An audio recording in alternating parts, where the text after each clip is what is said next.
50,000 people used to live here. Now it is a ghost town.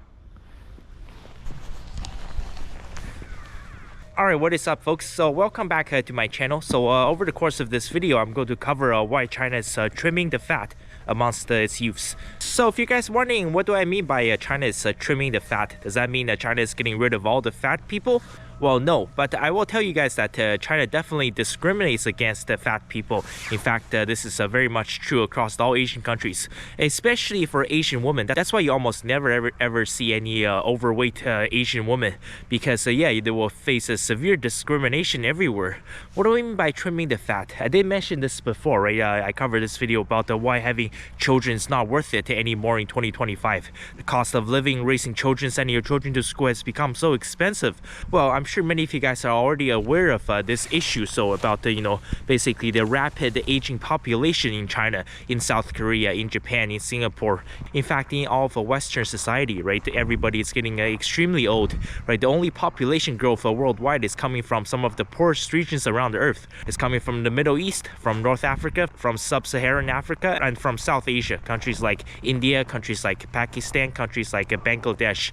So there's a massive crisis. So as China's population ages and shrinks, and this means that there's going to be less and less youth in this country, and this also means that over the course of the next few decades, right, thousands of kindergartens, primary schools, middle schools, high schools, universities, and colleges, they will all be closing down one after another, because obviously they have no option. The kindergarten that I went to has already been torn down. The primary school that I went to has already been torn down, and there used to be two middle schools in the subdivision that I used to live in. Now they've been combining to just one middle school because there's simply not enough children, and this trend is happening all across China. So I did mention before, in China there are roughly 3,000 universities, so that's a massive number even for China, and there are currently roughly 40 million Chinese students that's enrolled in these universities. But here's the issue with the current state of China in 2025. So the youth unemployment rate, it's skyrocketing. I did mention before, yes, there are jobs for young people, but imagine this, if you're a young Chinese person that's searching for a job, do you want to become a civil servant, get a government job and work 40 hours a week, or do you want to become a waiter at a restaurant and work the 996? Listen, this is the brutal honest truth, right? Nobody in this world, nobody wants to work 72 hours a week, myself included. Some people have to because they have no choice, because they got families to take care of, they got kids to feed, they got bills to pay. What else are you supposed to do, right? You see, way back in the day, going to university in China made sense because there were so few educated people in China. So anybody that went back to school, right, it was paid by the Chinese government. They all went back to school for free, just like my mom, just like my dad, just like many of my aunts and uncles. They went back to school for free, and because so few people were educated, as soon as they graduated from school, everybody was guaranteed a job. I'm talking about a solid government job. I'm talking about a real white-collar job that came with a decent salary, that came with pension, that came with all the benefits. So yes, back in the day, going to school made a lot of sense, right? That's why in China, education is so important. Everybody wants to send their kids to university. Everybody wants their kids to get a master's, to go to medical school, to get a PhD. But today, it simply doesn't make any sense anymore. The demand simply isn't there anymore, because almost all of these jobs that China required 30 or 40 years ago, they have all been filled. A country can only have so many public servants. A country can only offer so many government jobs.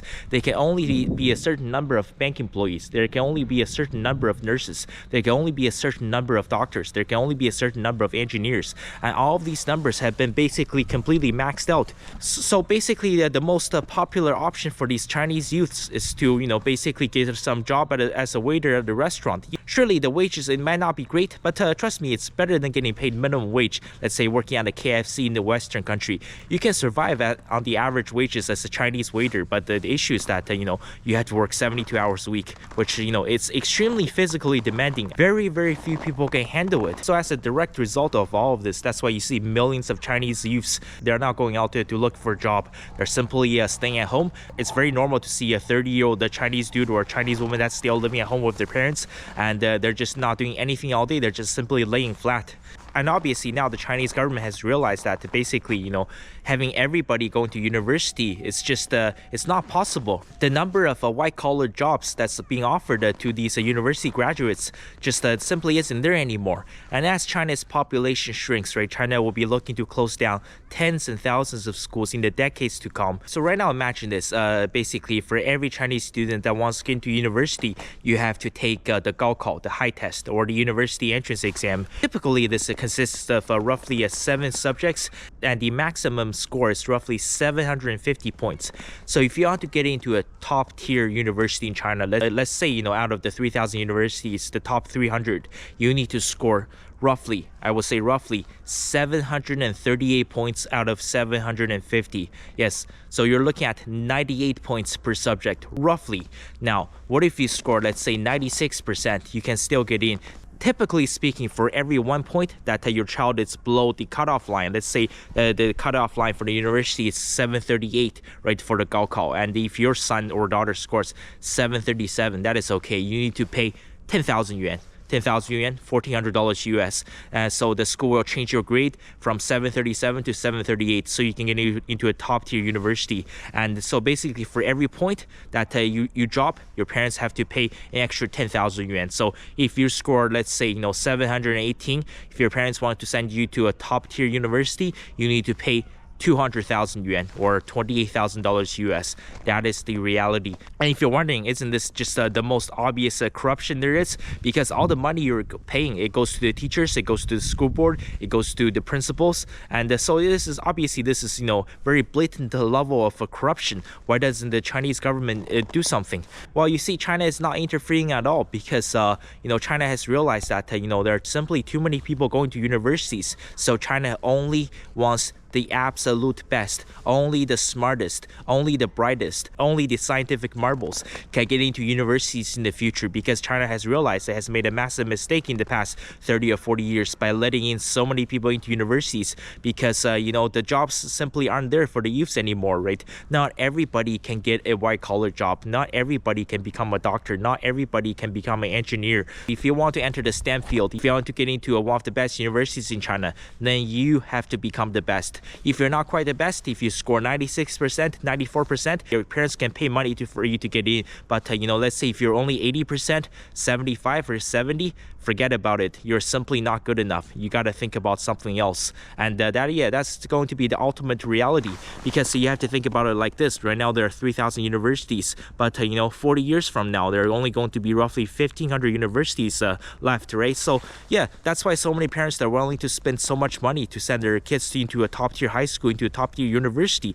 Imagine right now, right, if you get your son or daughter, if they only score 72%, you can still get them into, let's say, the 2,000th best university out of 3,000. So that's pretty much a garbage university in China. And it's very possible after a couple years at China's current demographic trajectory. So it's possible after 2 years the school's going to close down and you have to find your son or daughter another school, or else they're going to be stuck in limbo. And yes, this is one of the many contributing factors to why China is facing this massive demographic decline, because many parents have realized getting your son or daughter into a top middle school, high school, university in the future is going to become extremely difficult, because that's China's plan for the next 20, 30, 40, 50 years, is to basically shut down roughly half of these schools, because there simply aren't enough white collar jobs available. And China does not really need 3,000 universities, and China does not really need 40 million university students, because how are you going to create all of these jobs for these young people?